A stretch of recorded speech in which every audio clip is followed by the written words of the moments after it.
My family isn't the type to travel. We're homebodies through and through, so when my aunt suggested a trip to one of Michigan's Great Lakes, everyone was caught off guard but excited. It would be our first real getaway together, and we wanted to make new memories. My cousin managed to book a surprisingly spacious Airbnb that could fit all 18 of us. The place was right on the beach, with endless views of the lake that looked more like the ocean than any lake I'd ever seen. Most of us got rooms in the main house, but because of the size of our group, some had to stay in the second building. Behind it, a 2-story garage with bedrooms upstairs. I was assigned there along with 3 of my cousins.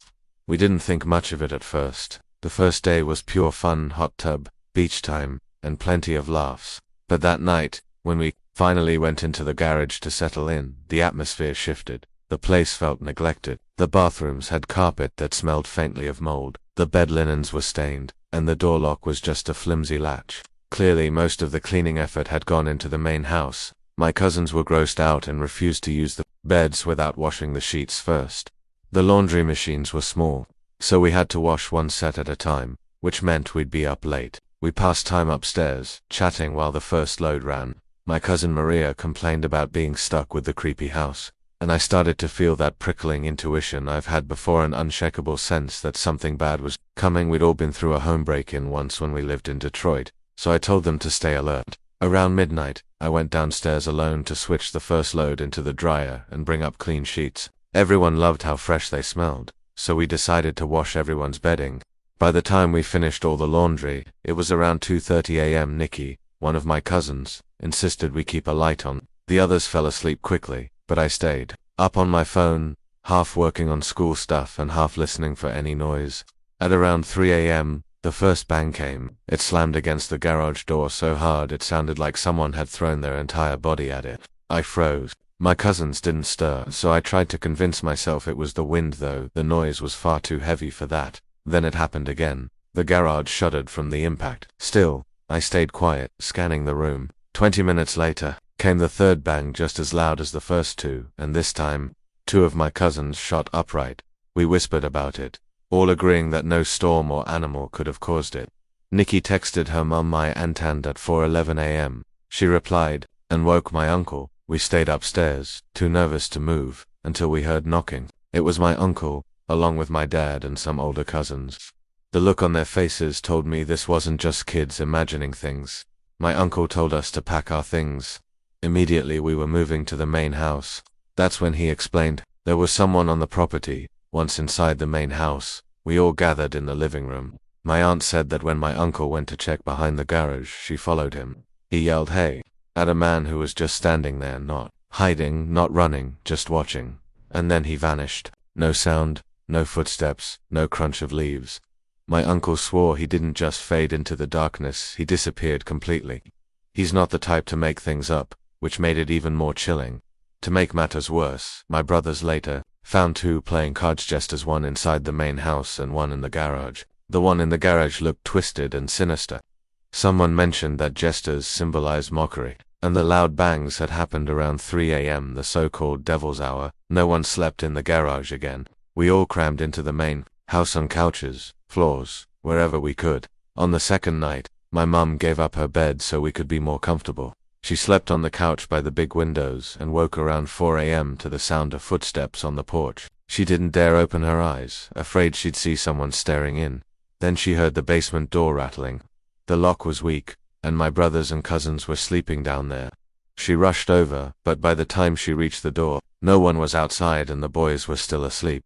We were supposed to stay until Tuesday, but we left Monday morning. On the drive home, we couldn't stop talking about what had happened. My mum later told me she believed someone might have been watching me during my repeated trips downstairs to do laundry and thought I was alone in the garage. The timeline lined up almost too perfectly. Some thought it was a neighbor trying to scare us off.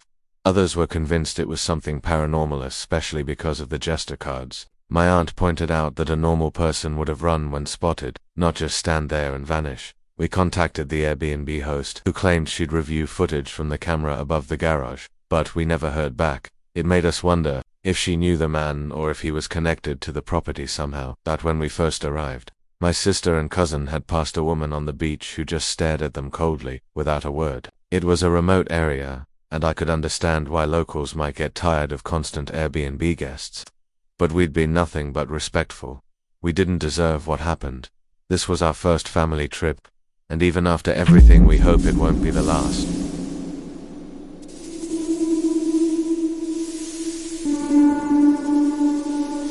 My wife and I had just moved into what we thought was our dream home. It was everything we'd been hoping for: spacious, cozy, and perfect for starting the next chapter of our lives.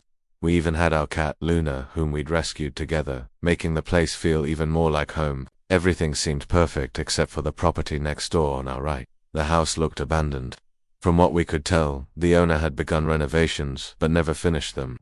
The layout of our street was such that our back garden entrance was right beside the entrance to the neighboring property's back garden. Since the owner had removed the old fence with plans to install a new one, but never actually completed the job, both gardens were now wide open to each other. Behind that empty house was another property, separated by a fence. A group of young men appeared to live there. Sometimes, when we returned home, we'd see them cutting through the abandoned house's garden to get to the street out front. We figured they might have known the owner and had permission, so at first, we didn't think much of it. On our very first night in the house, we sat in our back garden, enjoying the peaceful evening. Out of curiosity, we glanced at the houses behind us. That's when I noticed a man standing in one of the upstairs windows, staring directly at us. He wasn't even trying to hide it. His face was blank, expressionless, and the room behind him was pitch dark, which made the moment even more unsettling. We told ourselves he was probably just curious about the new neighbors, but after 30 minutes of that unblinking stare, we decided to head inside. The following days seemed normal enough. I went to work, and my wife kept busy unpacking. A few nights later, we were outside again, enjoying the stars, when we heard the sound of the makeshift wooden board at the fence being moved. 3 men stepped into our garden, silently watching us. I asked, "You guys all right?" knowing they wouldn't leave unless I spoke first. One of them, the youngest looking probably around 29, was holding a large bag. We had no idea what was inside. He casually offered us some stolen dishwasher tablets, which we declined.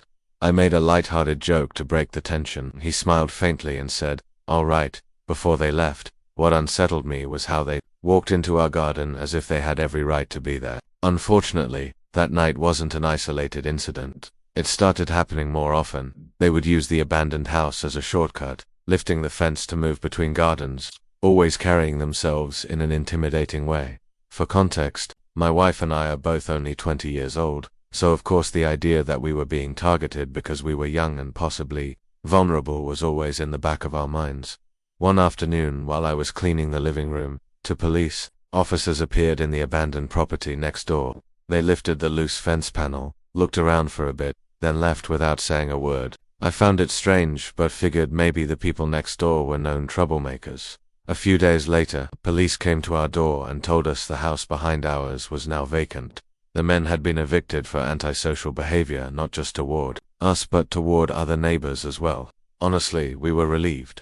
Even though nothing physical had happened, it felt like we'd dodged something that could have escalated. Life went on into one afternoon while I was taking a bath. I heard a loud bang outside. I quickly dressed and went to find my wife, who was in the spare bedroom recording something through the window. She shushed me, then explained that a man we'd never seen before had pointed up at our bedroom window. When she noticed him, he suddenly sprinted toward our house, tried our front door handle, then ran into the abandoned garden. We watched as he lifted the broken fence and began pounding on the windows of the empty property. We called the police immediately. They viewed the video, took a statement, and left. But the whole thing left us rattled. Why try our door first? What was he planning? A few nights later, at around 2 in the morning, we heard a slow mocking whistle, the kind used to harass women, followed by tapping on one of our windows. Terrified, we checked the security cameras, but strangely, nothing had recorded. The noises eventually stopped, but we couldn't sleep. The next day, we stayed at my mother's place. When we returned, our Ring doorbell camera had been removed and placed on the ground, the SD card missing. We called the police again. The woman on the phone warned us that disabling a camera could be a sign that someone was planning something, exactly what we didn't want to hear. Over the next few weeks, the harassment continued. There was more whistling, banging, and strange noises outside at night. Then, one evening while we were in bed watching videos from our camera, we checked the live feed and froze. A man in a black mask and who'd stood in our garden with his arms spread wide, like he was imitating someone on a cross. His head was tilted, eyes locked on our bedroom window. We didn't even think to record the live feed. He spoke though we couldn't hear the words, then walked to the opposite side of the street and stood there for half an hour, staring at our house. When we called the police, they told us that staring at a property wasn't a crime and dismissed it. That made us feel even more vulnerable. Days later, in the early morning hours, we got a notification. I nudged my wife awake and whispered, "Someone's outside, check the camera." She didn't. There they were, two masked men, one holding what looked like a crowbar, shining flashlights into our windows. Why us? What was the point? The same man kept returning, sometimes pointing, waving, or shouting up at our window. Every time we looked, he'd stare blankly back at us. We've contacted the police countless times, but they've done little to stop it. The harassment continues to this day. We've upgraded our cameras, and we record everything now, but the fear never leaves. Just this morning, he was out there again, staring up at our window. We caught it on video, and honestly, we're terrified.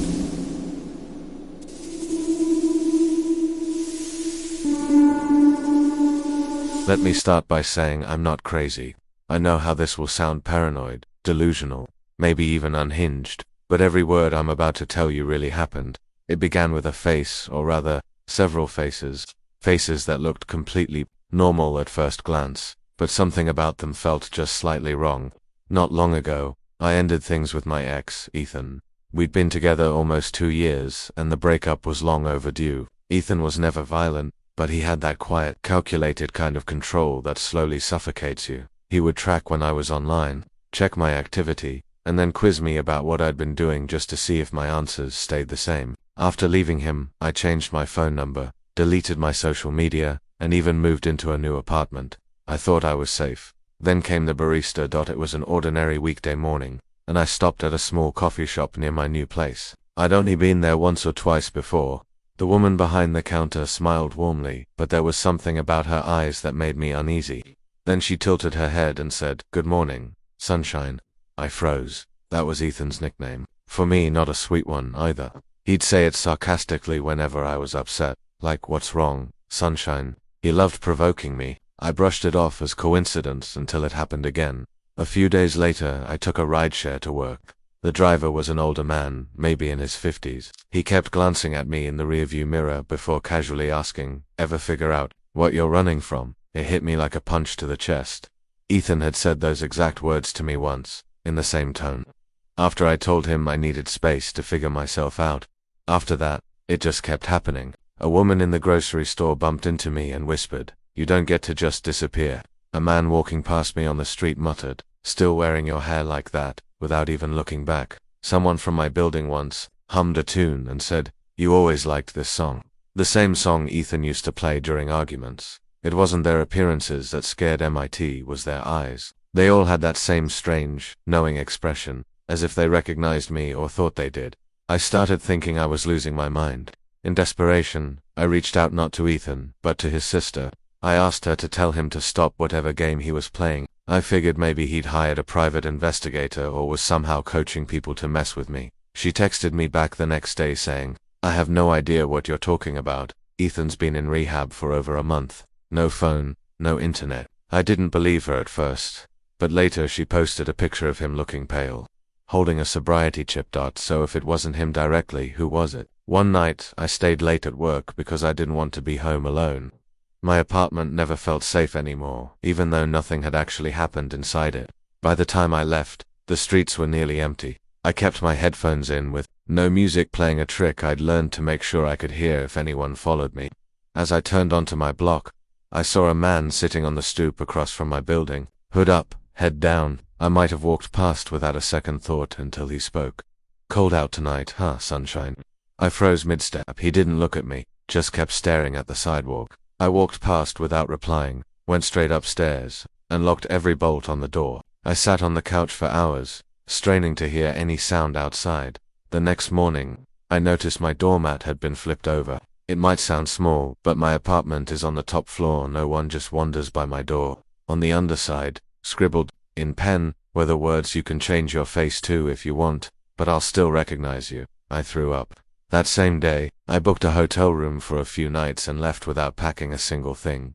The hotel clerk put me on an upper floor. The room was small, quiet, and a little stuffy, but it felt safer than home.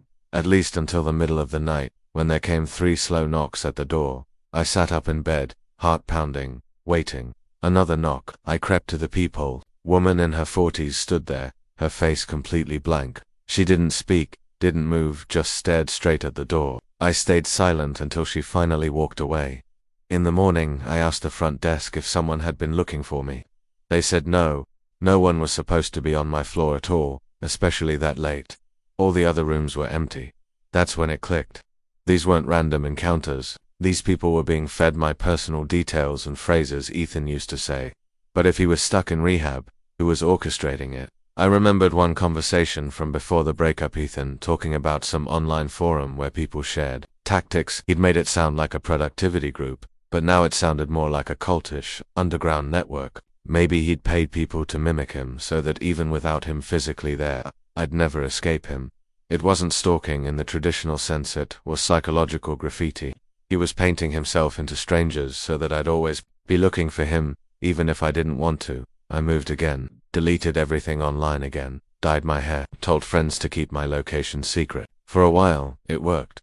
Until recently, I was walking home from a bookstore when a woman passed me and said, "Still hiding behind books, sunshine." She didn't even look at me. She just kept walking. I don't know if this will ever stop. Maybe Ethan hired some secret service to do this for a year.